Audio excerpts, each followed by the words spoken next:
Oh, sue me. Good morning and welcome back.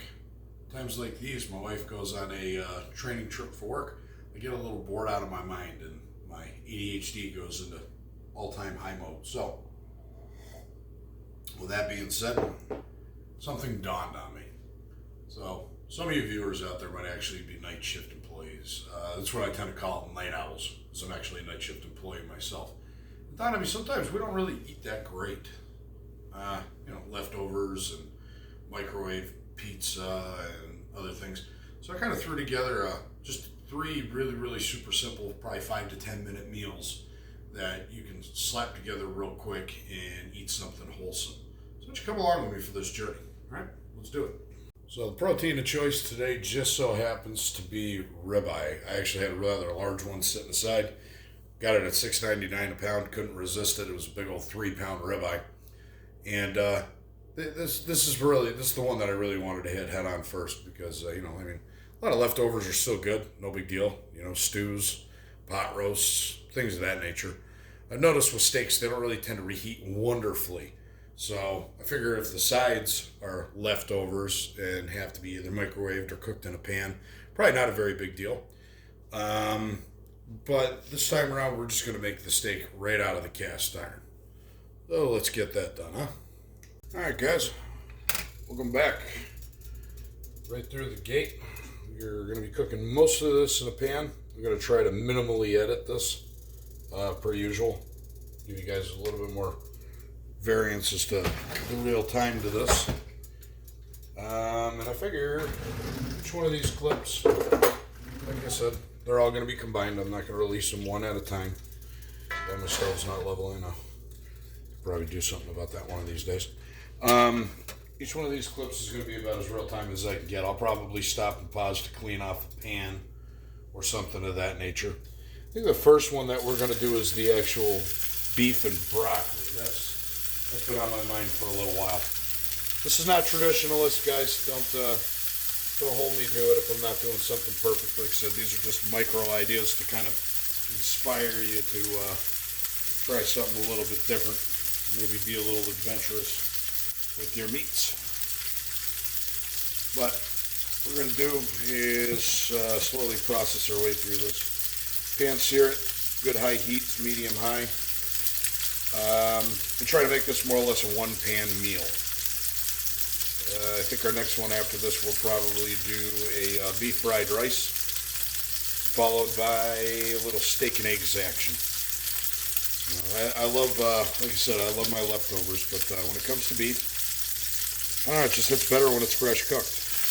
This is not going to take long. You guys can use any type of meat you want for this. If you wanted to use a skirt steak, sirloin steak, flank steak. This is just what I had hanging around, so I said, what the heck, why not? Probably going to toss this a couple times, no big deal. I actually had already salt brined this. That's something I'll better explain to everybody else at a later day if you don't get it. If you do, you do though. You know exactly what I did. Seasoning was just basic salt and pepper. Now with this being ribeye, obviously I want to, at least in my case, I want to do a little bit more of a medium rare, but cook it how you want. You want to cook it to where it's still breathing, that's fine. You want to turn it into chicken, well, I'd recommend using chicken instead of that, but do whatever floats your boat.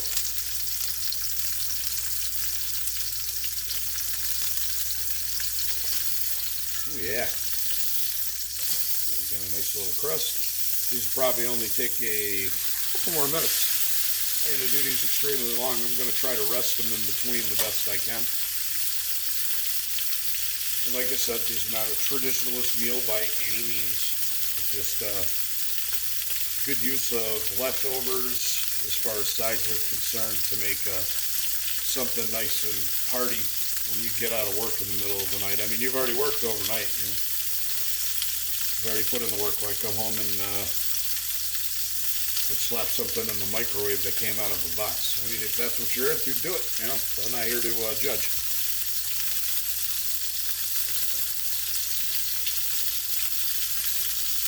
Girdle.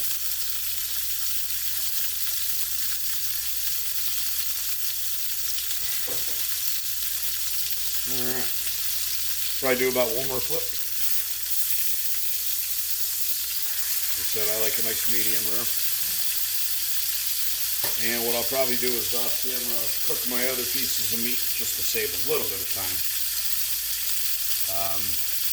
As far as prep for anything like this is concerned, let's say your significant other, Mr. and Mrs., boyfriend, girlfriend, grandparents, mom, dad, let's say they do cook a nice piece of protein like this steak. Tell them or ask them to leave you a nice sized chunk of it uncooked. Granted, I don't tend to flip my grill on at 3 o'clock in the morning, but I'm not against it. But I mean, a good old cast iron or carbon steel pan would really make for a good experience. So I'm probably going to pause right here, can sear up the rest of these, let them rest, and then we'll walk you through each basic dish and go from there. All right, guys, here we go. You figure the steak, all that set, put together, only took me a couple extra minutes. So we're still making pretty good time. Got the pan smoking up. Whoops, don't mind that. One of these days I'll level the stove. Or maybe I won't. Alright, so I'm going to start off with a little bit of mixed bell pepper. Like I said, we're doing the beef and mushrooms this roundabout. I already have my sauces made. This was just stuff that I had in the refrigerator. I had a little bit of oyster sauce, tamari. I had a little beef broth that gelled up from the other day after making a nice brisket. If you guys get a chance, you might want to see that episode too. This is not part of the multi-meat series either, by the way, guys. This was just a impromptu. I was bored and wanted to cook. So, yeah, for the beef and mushrooms, obviously you need that sauce. And at least in my circumstance, what I tend to do is usually, if it's just for one serving, I'll probably use about a half cup of beef broth, about a tablespoon or two of the oyster sauce, and either some tamari or some soy sauce. By about the time I get the vegetables done, the mushrooms reheated, the broccoli was left over, so that just needs to warm back up.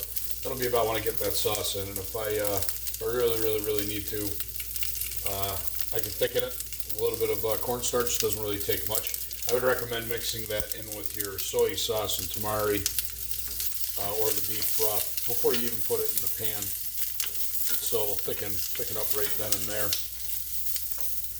It's really up to you. I mean, I like my beef and mushrooms occasionally a little bit watery. I might actually go that way this time. If you want it thicker like a gravy, well, thicken it up. It's your journey. Do what you will with it. We're just going to cook these peppers through just a little bit more. And again, just like everything else in cooking, it really depends what you're looking for. If you want a little bit of bite, don't cook them as much. Cook them at a high heat, you get a nice char on them. If you're wanting them a little bit softer, go a little lower and slower. If you're looking to really soften it up when they're most of the way done, cover it up with a little aluminum, put a little water underneath it, and it'll super soften them up. But it's not really my kick, so I'm going to go about it this way. When it's your meal, you do what you want. All right. Starting to sweat these out a little bit. Probably hit these with a little bit of salt, but I'm not going to do that right yet. I'm actually not going to season this very heavily because, soy sauces and teriyakis and all those other types are. They tend to be extremely high in salt. Those are perfect. All right. Let's get our mushrooms in. Broccoli in. This is going to release a little bit of moisture. You can kind of basically deglaze your pan. Get a little bit of that font off without actually having to add anything else yet. I am going to start dropping the heat a little bit though, because I do not want to burn the pan once I get that beef broth in there and wreck the whole entire dish. That'd be a bummer. You can serve this on a bed of rice. I actually have some leftover white rice from the other night. Got that in the, oddly enough, in the microwave. Put a damp cloth over it, a little paper towel. Dampen it up, microwave it for a minute or two. End up with a nice white rice. Let that sit and do its business.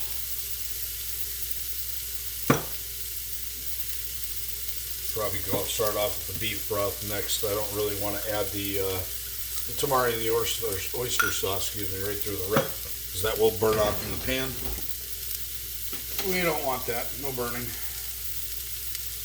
I've already smoked up the house, and I don't want to burn up the house. Ah, crap, where's my spatula? My rubber spatula. It's missing. Oh well. Alright. Our veggies are looking nice and stir-fried. Good time to add an aromatic oil if you wanted it. I'm just going super simple today. Being lazy. Oh, that smells nice. Ooh. That actual beef broth is kind of unique because that is from the drippings of a resting brisket. So that's actually smoked. And my goodness, she smells nice. Okay, so now this is the reason why I didn't want to cover up my vegetables earlier, because it's going to steam off a bit. I'm not going to put the beef in until the darn near last minute. It's still warm. It's still up to temperature. I don't want to ruin it. I don't want to steam it off. I don't want to turn it to a chew toy, because that would defeat the whole entire purpose of this. Oh, that's nice. Wow, that's a treat. Whew. But, yep, we're just going to cook this down a little bit. When I say a little bit, I mean a lot bit. And if I start getting impatient, like I said, I can make a quick slurry. The way I tend to go about a slurry, like that cornstarch and water or potato starch and water, I tend to just do a 50-50. So this little cup right here, since I didn't add it straight into the beef broth because I wasn't sure if I wanted to do it, I can always just dump in a little bit of cold water in it, stir it up to break it free, and then dump it in. So that way it's not all clumpy. So if I want an extra amount of gravy, there you go. Or sauce, whichever you want to call it. Just don't call tomato sauce gravy. You don't want to upset Vincenzo. It's a cooking show, in case you were wondering. Really, really, really phenomenal one. All kinds of traditionalist and authentic food. My method of cooking would probably be a little bit more irritating to an expert like that, because I don't know. We just shoot from the hip. We improvise. I want stuff that's going to taste good. And at the end of the day, it's going to make me happy, or if I have guests, it's going to make them happy. That's one of the reasons why I like cooking, and I like cooking in a lot of different varieties. I don't think I would ever want to become a chef. Way too much discipline, but I do like helping create memories. You have a guest come over, you have 20 guests come over, you're in the zone, you're smoking meats or making something beautiful. They're going to remember more than just that party, because in that moment they had something that might have been better than they had ever had. And this, I believe I probably added a little bit too much beef broth, which means I'm going to have a super amount of the gravy. And I don't want this to go too long, because I don't want to ruin that little bit of crisp that I'm going to have from the vegetable. So I'm going to be happy with having a little bit of extra gravy. I'm going to walk off camera real quick, probably keep rambling, and make a slurry. Then we'll thicken this up, and then I can move on.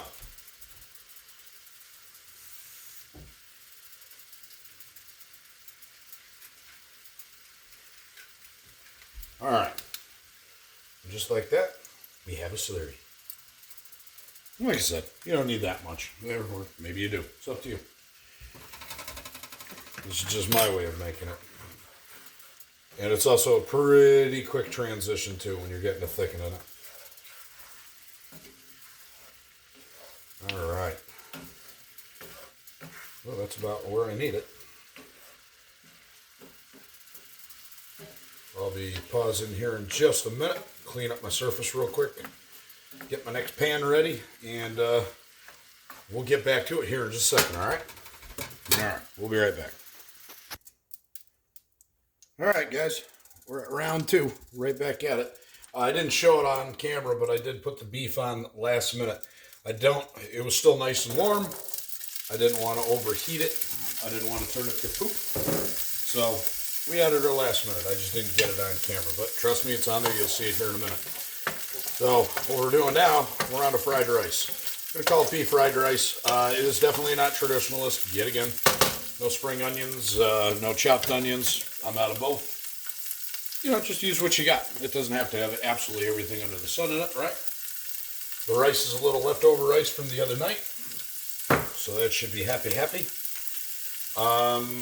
I am going to do egg in this as well. I already separated the yolks. I figured since this is just a one and done kind of meal, I just wanted just the yolk in it. Make it a little extra rich, a little extra creamy. Season it how you want. I'll probably put maybe a teaspoon of soy in it, a little pinch of MSG, and I'll probably top it off with a little bit of sesame seed oil. Like I said, we're going to keep it real basic. This is a quick meal.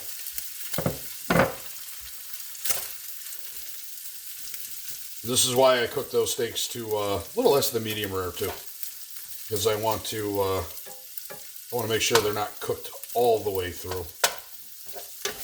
We do have a cast iron pan for this, but it's busy doing something else at the moment, so try to break up any clumps that you have. This works out a lot better in a wok. I don't want to break my peas. God forbid. We started off with just a little bit of peanut oil too, by the way, in case anybody wanted to know. Oh, jeez, we're losing all our rice. Better the rice than the peas. Those are a pain to find. Find it a year later after I move out my stove to clean it. But we don't want that. We're going to do this at, like I said, medium-high heat. Whoop, there goes more rice. I think after this I'll have to shut the camera off for a minute just to find all my runaway rice. I figured if I used a deeper pan, this wouldn't happen. Oh, rookie mistake. All right. I don't want to overcook the egg too, so I'm going to go ahead and add my soy sauce right now. About a teaspoon. Definitely add a little bit of MSG. Use salt if you want. Use what you want. That's what I want. Be your own culinary artist. No problem.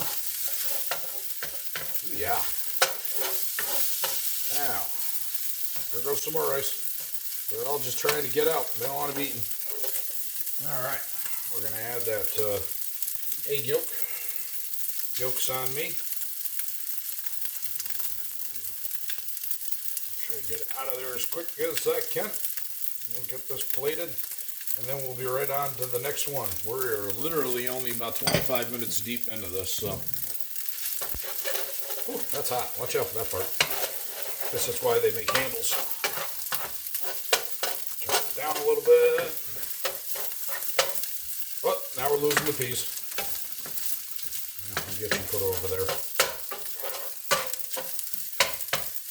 Once we get you all happy, nice. I'll go ahead and add a little bit of seasoning, get that one plated, and then we will be right back. Definitely went a little high on the heat, so the egg didn't grab onto the rice as much as I would like. But hey, now it's looking a little bit more like a traditional fried rice. So you know what? I don't feel bad about that. As far as your vegetables, do what you want. A little bean sprout action, little spring onions, any type of onion, pretty much under the sun. Put in any type of protein you want. Chicken, pork, especially pork. One of these times I want to try a little smoked pork belly, pork fried rice. All right, this one's done. We'll be right back. All right, guys, last up, steak and eggs. Got a little leftover mushrooms and hash brown from the other day as well. We're going to go ahead and do those two with that. Why not? You can scramble these. You can over easy them. You can sunny side up them. I'm a little bit more of a sunny side up kind of guy. So that's what we're going to do.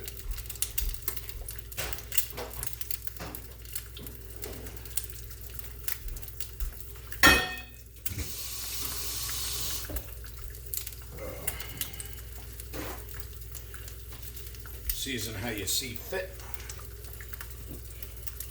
Pretty sure this is a napkin holder, but it became a great egg holder for me. Alright. Now this is why my wife shouldn't leave me home alone. She said be productive. That's fine. I'm productive. Making a mess. Still productive if you make your own mess and clean it up, just to be clear. Alright, let's get these guys separated. They don't need to be holding hands. And like I said, I'm kind of a sunny side up guy. This is another easy one panner. I mean, I could have made a heck of an omelet too, come to think of it.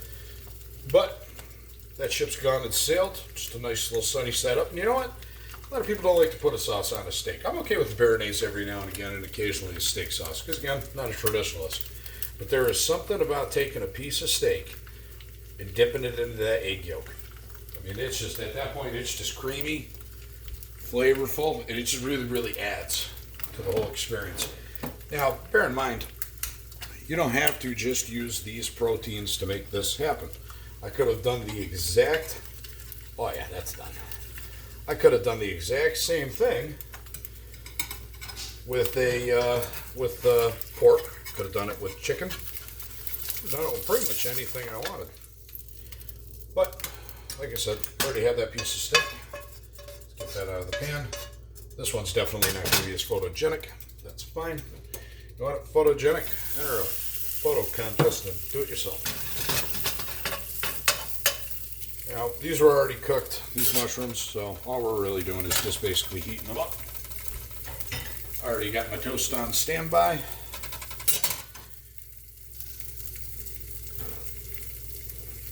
Probably get these guys in here too.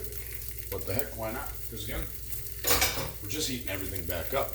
But like I said, I'm okay with that, with sides for leftovers. That's fine. Where did I put my tongs? Just that main course, like I said, I kind of want a little bit of a freshness deal. It's like I said, anybody ever microwave a nice piece of steak? Turns that right to rubber. And yeah, ruins the experience. I get if you're in a hurry, but it's currently 2:34 here in good old New England.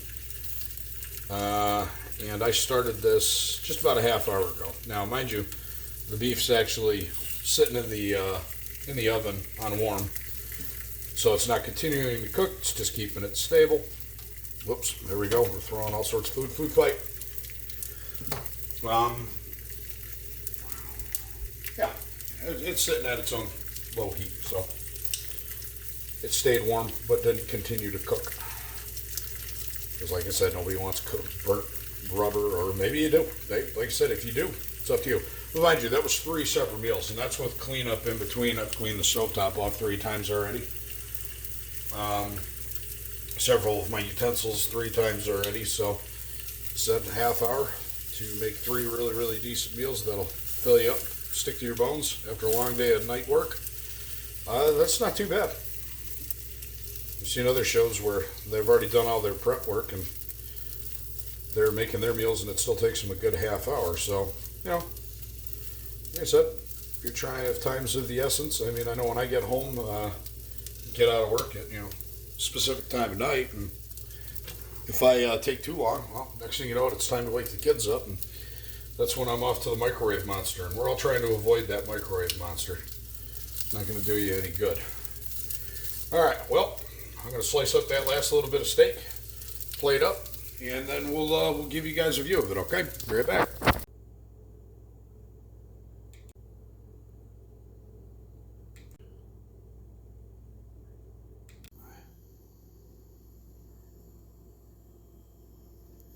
Look at all that goodness.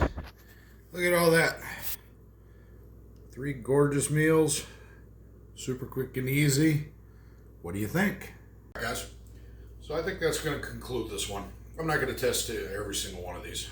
Some of these I'll actually put aside and eat tonight. I'm going to eat the meat. All the meat's getting eaten first. Anyways, thank you for joining. I hope this maybe inspires some of you night owls to do a little bit of different type of cooking, be a little bit adventurous, and yeah, thank you for coming to Dyslexic Dad's Cooking. Hit the like, subscribe, share, and we'll see you again here real soon. Thank you very much. Bye. Oh man, oh man. Yeah.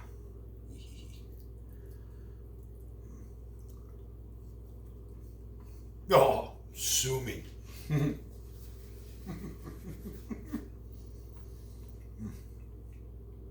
Got him.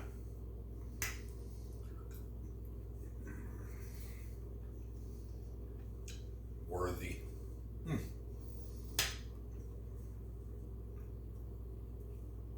Oh, that's good. Try that fried rice too. Oh yeah. Oh, that's nice. Now I'm done.